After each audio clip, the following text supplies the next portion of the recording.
The year is 661 AD. The Islamic world stands at a crossroads. The assassination of Ali ibn Abi Talib has shattered the last remnants of the Rashidun Caliphate. What was once a united ummah is now fractured, torn apart by war, ambition, and the battle for ultimate power. Out of this chaos, a new dynasty will rise.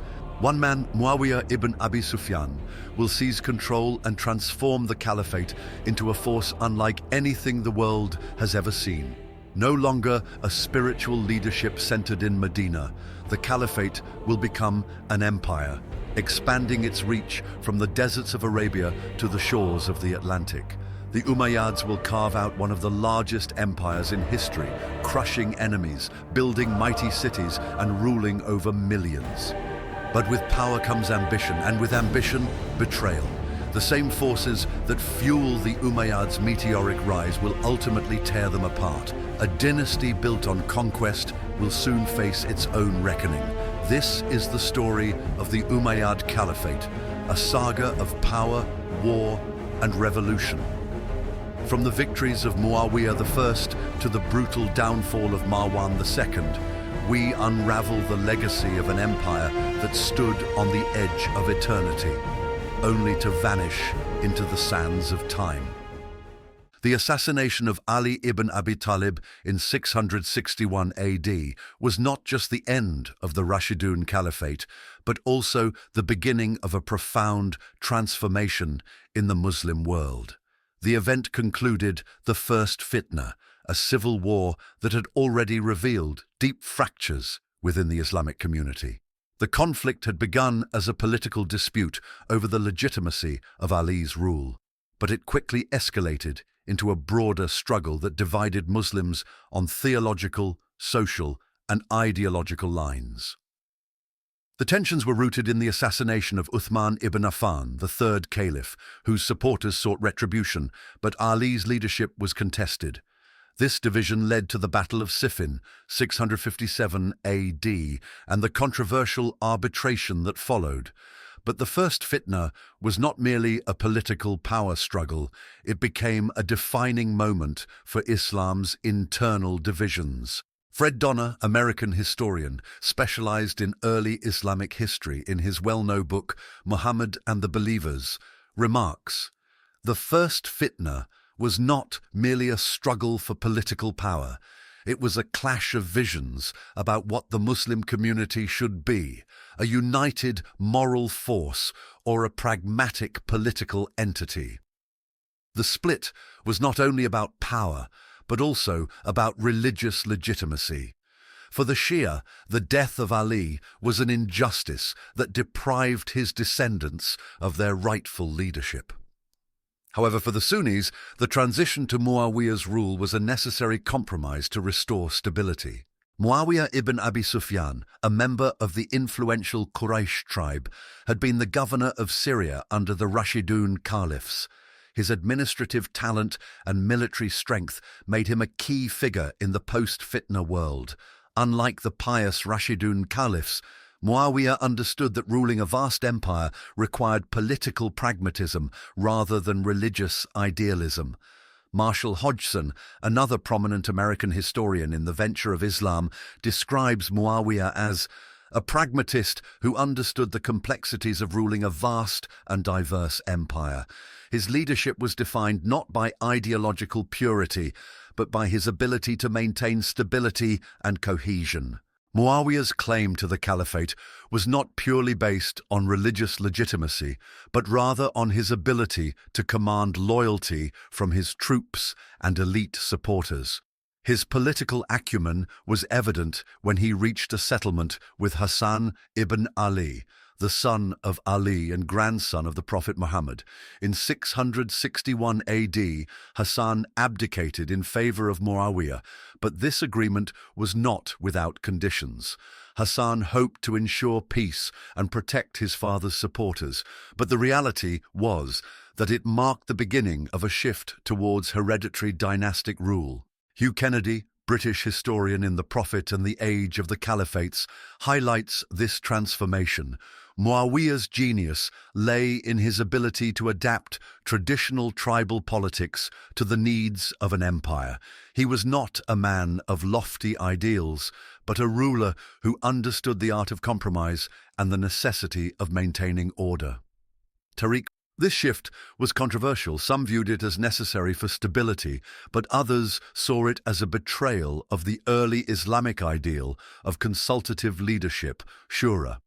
Under Muawiyah, the center of political power moved from Medina to Damascus, a city with a long history of imperial administration under the Byzantines.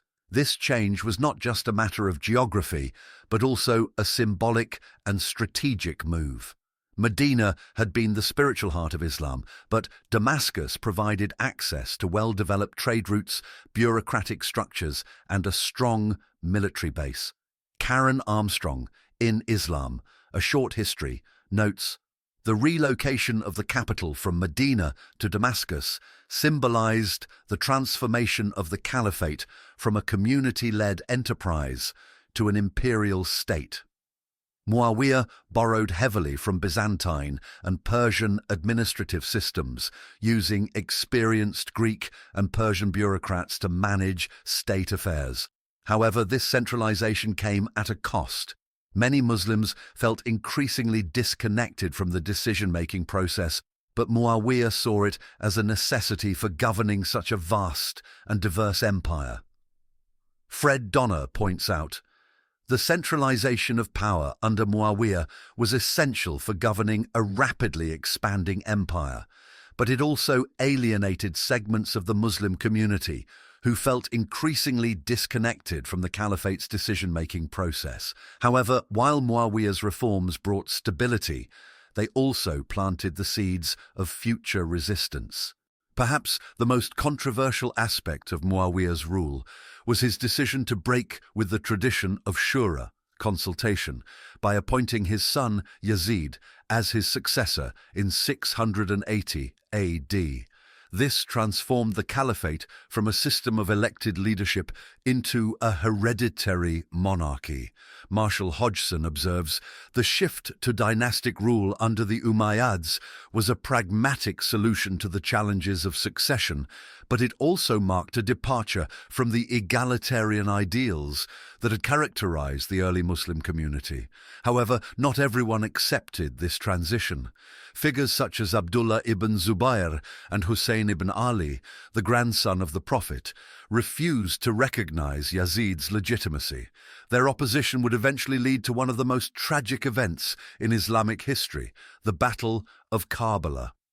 Hugh Kennedy, in Caliphate, The History of an Idea, comments, by nominating Yazid as his successor, Muawiyah set a precedent that transformed the caliphate into a dynasty. While this ensured a smoother transfer of power, it fundamentally altered the character of the caliphate, shifting it away from its communal and consultative roots. Wael Halak, in The Impossible State, critiques this transition. Muawiyah's institutionalization of hereditary succession represented a significant departure from the normative principles of governance that had underpinned the early Islamic polity. This transition introduced a tension between the ideals of the Ummah and the realities of imperial rule. Many viewed Yazid's reign as illegitimate, but Muawiyah's move ensured that power remained within the Umayyad family, setting a precedent that future caliphs, both Umayyad and Abbasid, would follow. Muawiyah's reign ushered in an era that emphasized political stability, military expansion, and administrative efficiency. But unlike the Rashidun caliphs, who were both spiritual and political leaders, the Umayyad caliphs ruled more as emperors than religious guides. They maintained the outward symbols of Islam, but their focus was on consolidating power and expanding their empire's borders.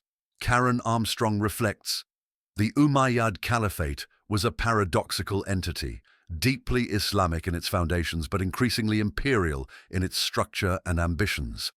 This balancing act between Islamic legitimacy and imperial governance would define the Umayyad era, but it would also lead to tensions that ultimately contributed to their downfall. The rise of the Umayyad Caliphate was a defining moment in Islamic history. Muawiyah's leadership brought stability, but also changed the very nature of the caliphate. He created a powerful empire, but his decisions, especially on dynastic rule, set in motion the conflicts that would later bring about the Umayyads' downfall. Fred Donner concludes, "The rise of the Umayyads was a turning point in Islamic history, representing the evolution of the caliphate from a community-led enterprise to a dynastic empire. It was an era of remarkable achievement, but also of profound contradictions."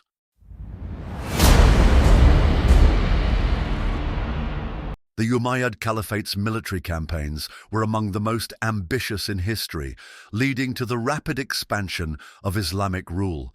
By the mid-8th century, their empire spanned 3 continents, stretching from the Atlantic Ocean in the west to the Indus River in the east. However, this expansion was not simply a military achievement, it was also a strategic and ideological effort to strengthen Umayyad rule. The motivations for these campaigns were multifaceted. Religious zeal, the concept of jihad, struggle in God's cause, played a role in rallying Muslim armies, but military campaigns were not always driven purely by religious motives. Economic incentives, access to trade routes, wealth from conquered territories, and tax revenues were significant motivations. However, sustaining expansion required careful management of these resources. Political necessity. Conquests helped solidify the legitimacy of the Umayyad dynasty, but they also served as a means to distract internal opposition. Fred Donner, in The Early Islamic Conquests, explains, "The Umayyads approached expansion with a dual purpose, to spread the influence of Islam and to secure the economic and political stability of their burgeoning empire." However, Hugh Kennedy, in The Great Arab Conquests, emphasizes that while religion played a role, the expansion was also dictated by pragmatic concerns. The rapid expansion under the Umayyads was driven as much by pragmatic concerns, such as securing economic resources and pacifying restless frontier regions, as by religious ideals. The balance between faith and pragmatism defined their imperial strategy. Despite these strategic advantages, expansion also brought new challenges.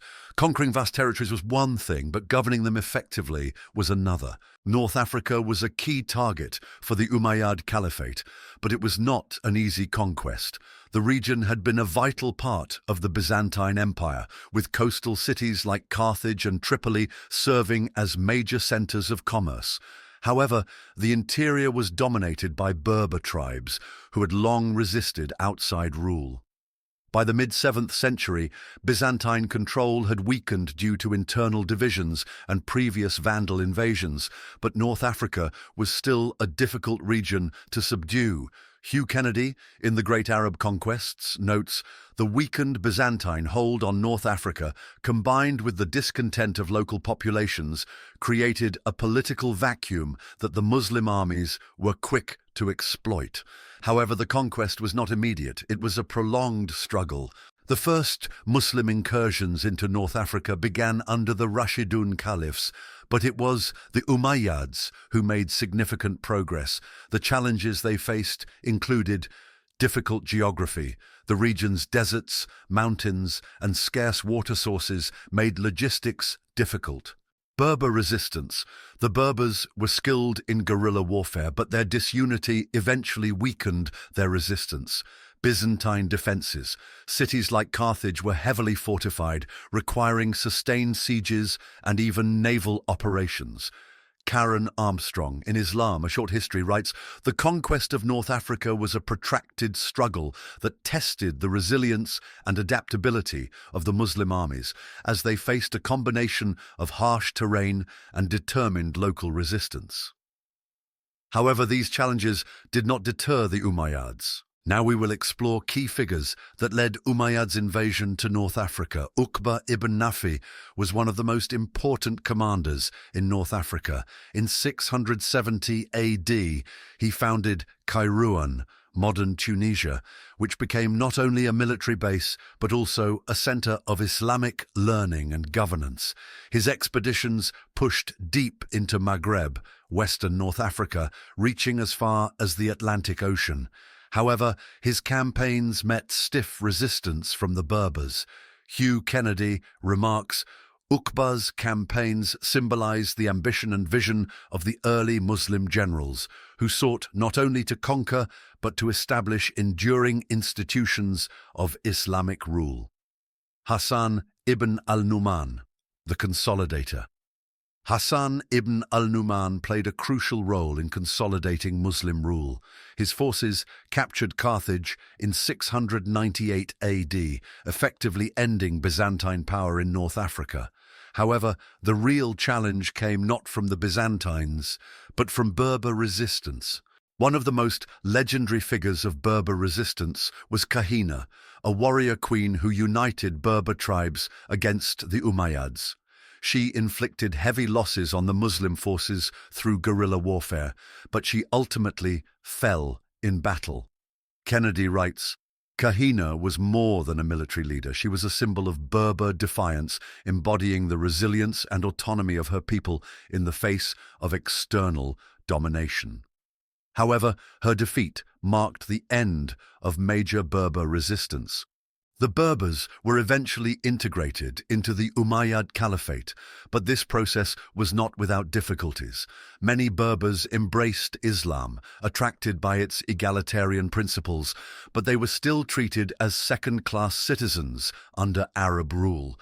Fred Donner in the early Islamic conquests observes, the integration of the Berbers was both a triumph and a challenge for the Umayyad Caliphate, as it highlighted the tensions between the universalist ideals of Islam and the realities of Arab tribal dominance. However, despite these tensions, the Berbers played a pivotal role in the next phase of Umayyad expansion, the conquest of Spain. The conquest of Al-Andalus was not an isolated event, but the result of decades of Umayyad expansion. By the early 8th century, the Muslim armies had subdued North Africa, and with Berber reinforcements, they turned their attention northward. The Visigothic kingdom of Spain was internally divided, with rival factions competing for the throne. King Rodric's rule was contested, but his rivals sought help from the Muslims, an opportunity the Umayyads could not ignore. Fred Donner, in the early Islamic conquests, writes, the conquest of Spain was as much a political inevitability as a military enterprise. The combination of Visigothic disarray and Umayyad ambition created the perfect conditions for a swift and transformative invasion. However, it was not just about opportunism. The conquest also had long-term ideological and economic motives. In 711 AD, Tariq ibn Ziyad, a Berber general, led a 7,000-strong army across the Strait of Gibraltar. According to legend, he burned his ships upon arrival, telling his troops, "The sea is behind you, and the enemy is in front. You have no option but victory." Hugh Kennedy, in the Great Arab Conquests, notes, while the story of burning the ships may be apocryphal, it encapsulates the resolve and determination that characterized Tariq's campaign. However, Tariq's army was outnumbered, and success was far from guaranteed.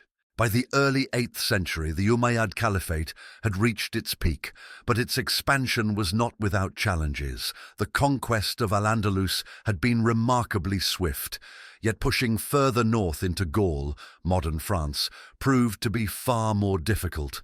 The Umayyad governor of Al-Andalus, Abdurrahman al-Ghafiqi, led incursions into Frankish territory, raiding deep into the heart of Gaul.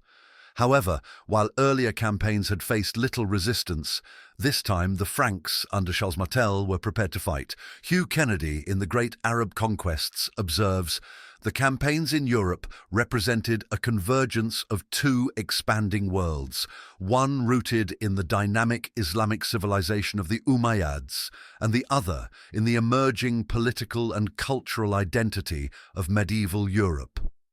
The Muslim presence in Iberia had been well established.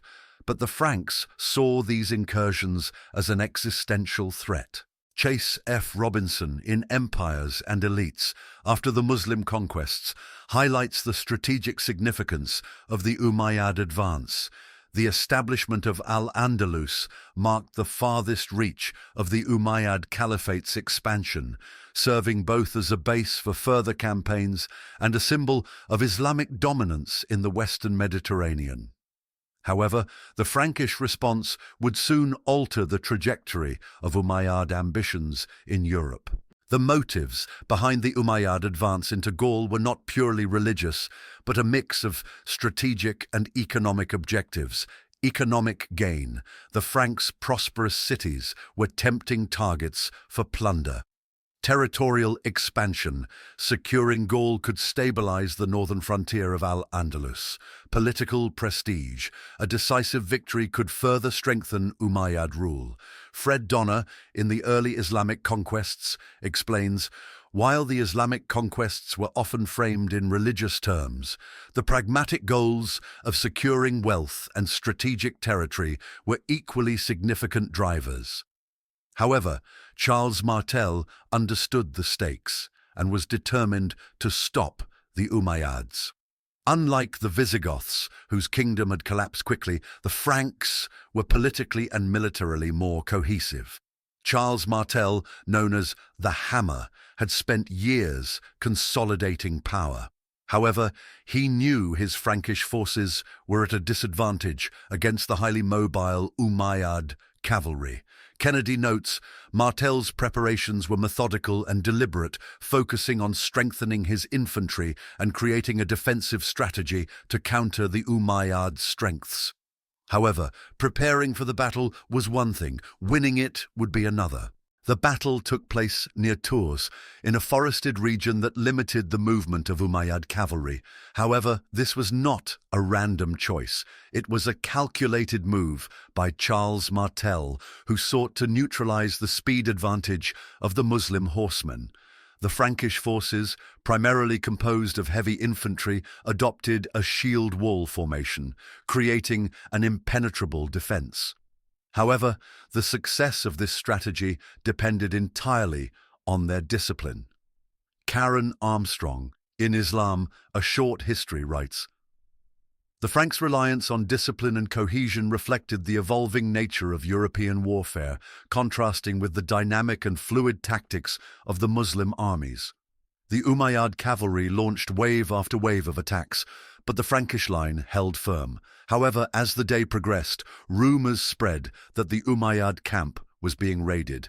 Thinking their loot was in danger, parts of the Umayyad army broke formation and retreated. Seeing this, Martel seized the opportunity, launching a counterattack that forced the remaining Umayyad forces to withdraw. Abdul Rahman al-Ghafiqi was killed in battle, and the Umayyads retreated south. However, this was not the end of their ambitions in Gaul. Umayyad forces continued skirmishes in the region for years. For Charles Martel, the victory at Tours was a turning point, but not necessarily for the reasons later historians claimed. While many medieval chroniclers depicted the battle as saving Christendom, in reality it was a key moment in the rise of the Frankish state.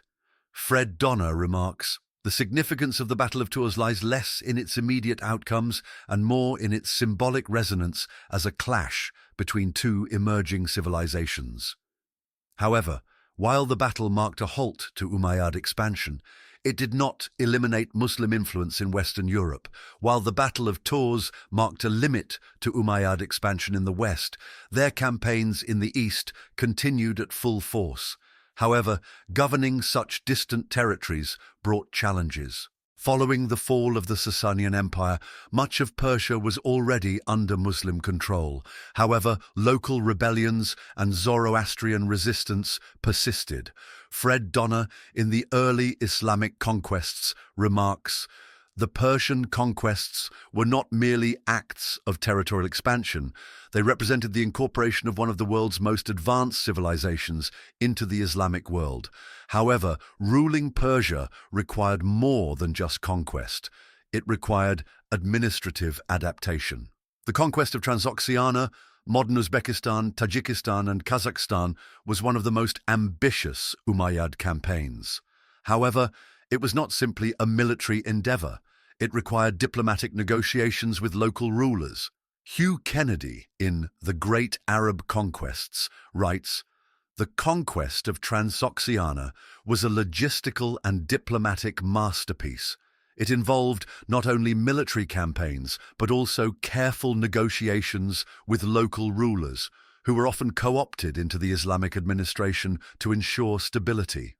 However, resistance was never fully eliminated, and the region remained a hotbed of rebellion for decades.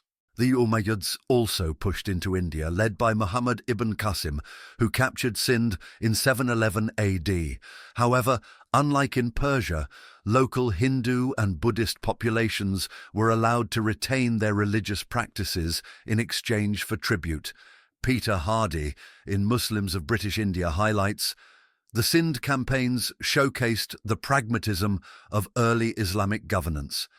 By respecting local customs and religions, the Umayyads managed to secure the loyalty of diverse populations." However, while Sindh became part of the Umayyad domain, further expansion into India proved difficult.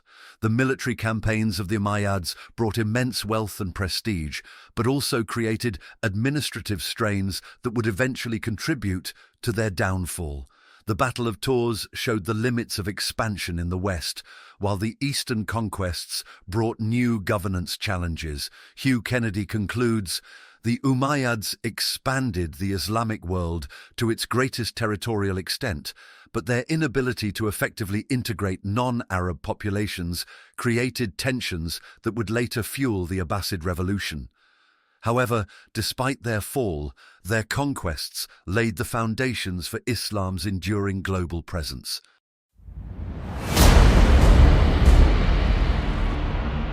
The Umayyad Caliphate was unlike anything that had come before. While the Rashidun Caliphs had led with a sense of communal authority, seeking legitimacy through consultation, shura, and consensus, Muawiyah and his successors ruled with imperial ambition. However, while they framed their rule as a continuation of the Islamic project, they made fundamental changes that reshaped the nature of the caliphate. Under the Rashidun Caliphs, the Muslim world had been governed through a relatively open process, with caliphs selected by leading figures of the community. However, Muawiyah abandoned this model in favor of dynastic rule, nominating his son Yazid as his successor, thus establishing the principle of hereditary succession. This was deeply controversial, as many still believed that the caliph should be chosen based on merit, not birthright. Hugh Kennedy, in Caliphate, The History of an Idea, comments on the implications of Muawiyah's decision. By nominating Yazid as his successor, Muawiyah set a precedent that transformed the Caliphate into a dynasty. While this ensured a smoother transfer of power, it fundamentally altered the character of the Caliphate, shifting it away from its communal and consultative roots. However, this shift was not just a political decision, it was a necessity. The empire had grown too large for traditional tribal leadership to manage effectively, and a more structured system was needed to ensure stability. The Umayyads understood the necessity of an efficient administration, but they also faced a challenge: how to govern a multi-ethnic, multi-religious empire stretching from Spain to Central Asia. Instead of attempting to reinvent the wheel, they borrowed heavily from previous empires, particularly the Byzantines and the Sasanians. Greek and Persian bureaucrats were incorporated into government, ensuring continuity in tax collection and governance. The Diwan system, administrative offices, was expanded to handle the growing complexity of the empire. Arabic became the official language of administration, replacing Greek and Persian in government records. Karen Armstrong, in Islam, A Short History, notes, "The relocation of the capital from Medina to Damascus symbolized the transformation of the caliphate from a community-led enterprise to an imperial state." However, while these reforms brought efficiency, they also created resentment. Non-Arab converts, Mawali, often found themselves excluded from power, while the Umayyads favored Arab elites, particularly the tribes that had supported Muawiyah's rise to power. Fred Donner highlights the contradictions in Umayyad governance. The centralization of power under Muawiyah was essential for governing a rapidly expanding empire, but it also alienated segments of the Muslim community who felt increasingly disconnected from the caliphate's decision-making process. The question remained, could this imperial vision of the caliphate coexist with the Islamic ideal of a unified, egalitarian ummah?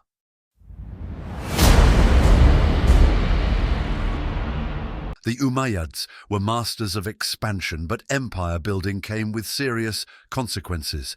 While they had succeeded in establishing control, they failed to unite the diverse populations within their realm. However, the problems they faced were not immediate collapses. Rather, they accumulated over time, eventually leading to internal fractures that the Abbasids would later exploit. One of the greatest sources of resentment came from the Mawali, or non-Arab Muslims. While Islam preached equality, the Umayyads maintained a hierarchical society where Arab Muslims enjoyed superior status. However, this inequality was not just social, it was economic. Mawali were often forced to pay jizya, a tax meant for non-Muslims, even after converting to Islam. They were excluded from high-ranking positions in both the military and government. Arab governors frequently exploited non-Arab populations for economic gain. Fred Donner, in the early Islamic conquests, remarks, "The exclusion of the Mawali from full participation in the Muslim community contradicted the fundamental principles of Islam, creating tensions that the Umayyads could not resolve." However, the Umayyads ignored these grievances for too long, assuming that military power would be enough to maintain control. While the Umayyads ruled as an Arab elite, they never fully united the Arab tribes under their banner.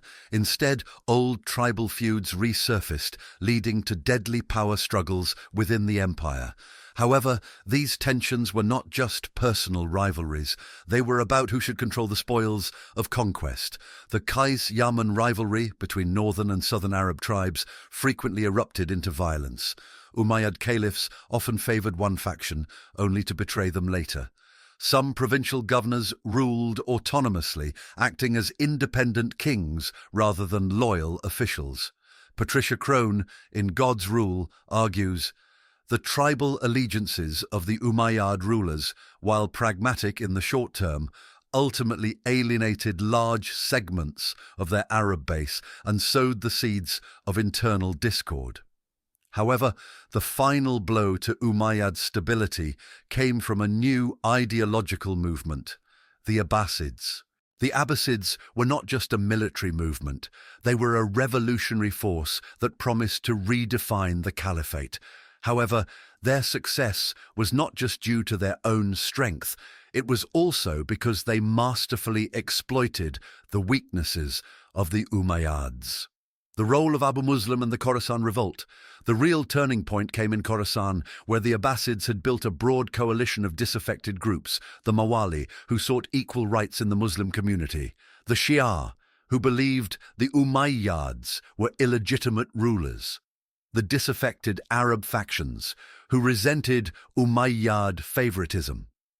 In 748 AD, Abu Muslim, a brilliant military leader, launched the Abbasid uprising, quickly defeating Umayyad forces in the east. Patricia Crone, in God's Rule, writes, "Abu Muslim's leadership was a masterclass in revolutionary organization, turning Khorasan into a crucible of dissent against the Umayyads." However, the final battle had yet to come. In 750 AD, the Abbasid and Umayyad forces met at the Great Zab River.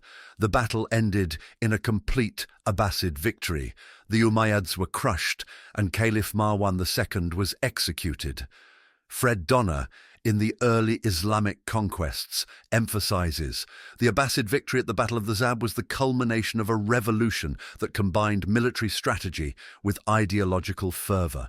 However, the Abbasids did not stop there. They hunted down and executed nearly every surviving member of the Umayyad dynasty. However, one prince escaped, and he would establish a new Umayyad state in Spain, ensuring that the dynasty would live on.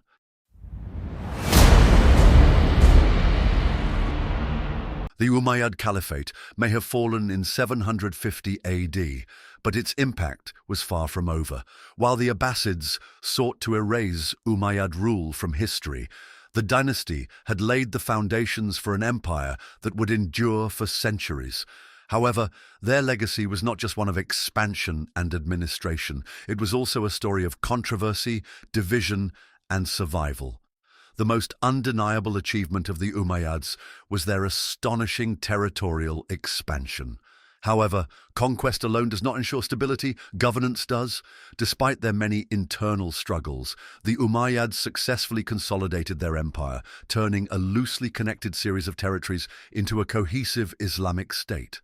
The Caliphate stretched from the Iberian Peninsula in the west to the Indus River in the east, making it one of the largest empires in history.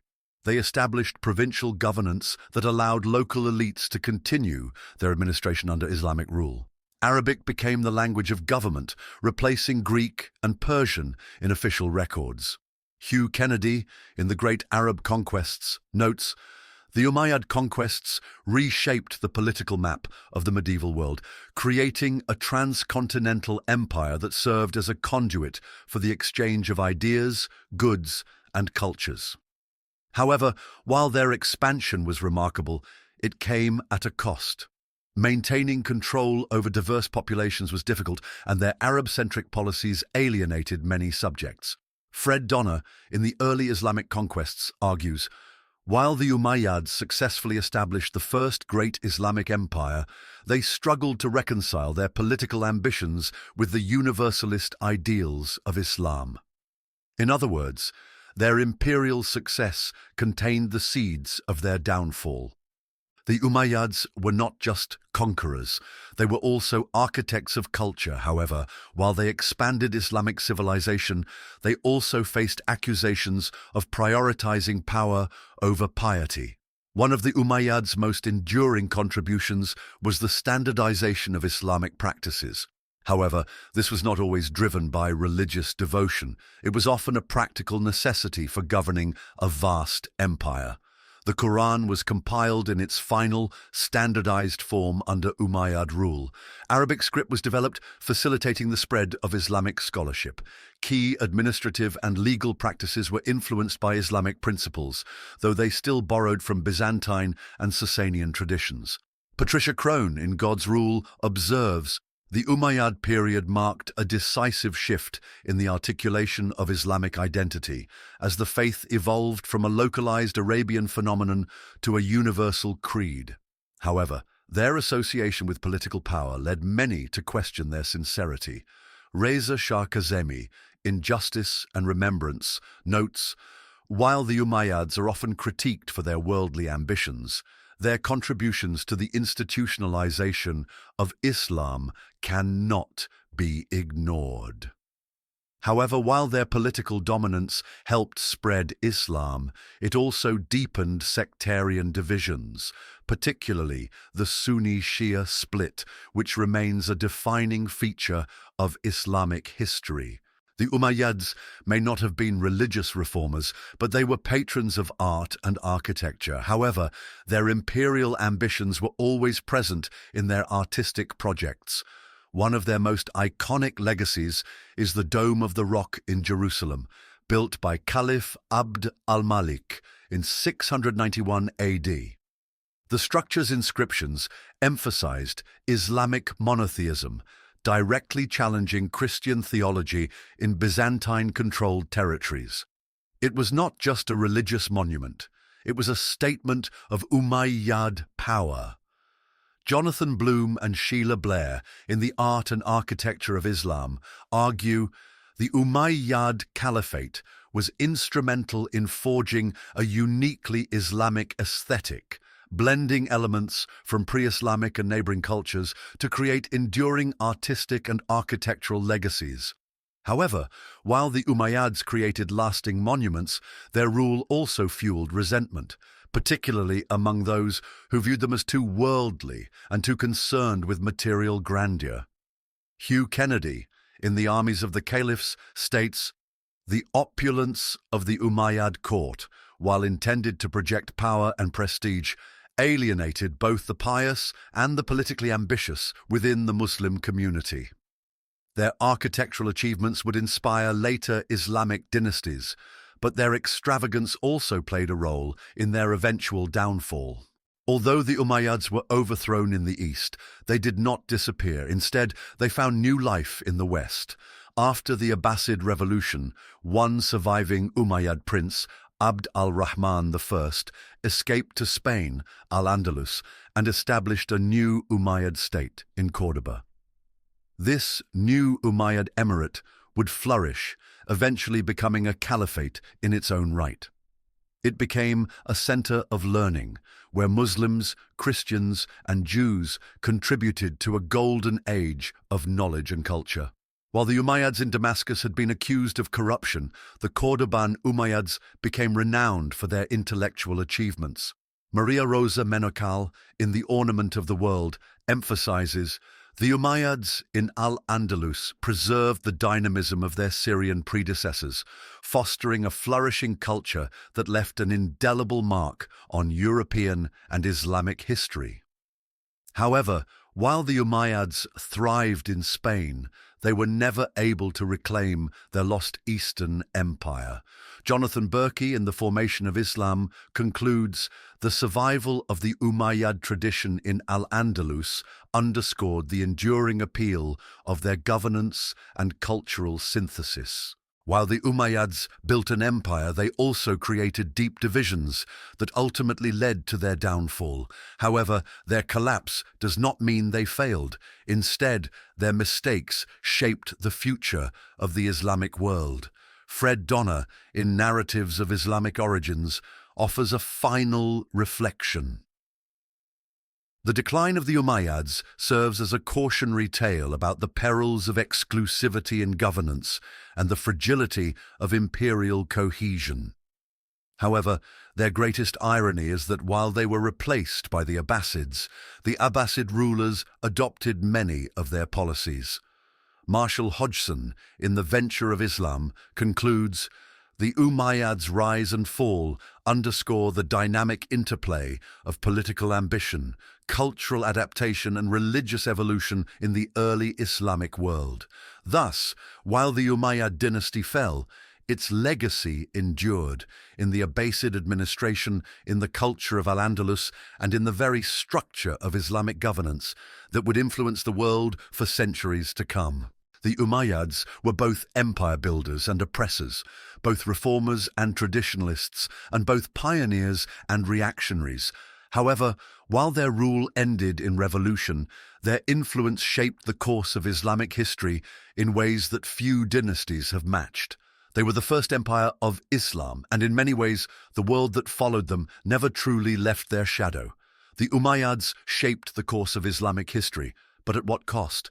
Their empire expanded, their administration thrived, yet their policies also sowed the seeds of division. The Abbasids may have overthrown them, but the Umayyad legacy never truly disappeared. However, the way we understand early Islamic history is deeply shaped by traditional narratives, and not all of them hold up to scrutiny. Were the Umayyads really the power-hungry rulers they are often portrayed as? And how much of early Islamic history is shaped by later Abbasid perspectives? If you want to explore the problems with the traditional narrative of early Islam, check out our video on this topic, where we dive deep into historical sources, modern scholarship, and the untold complexities of early Islamic history.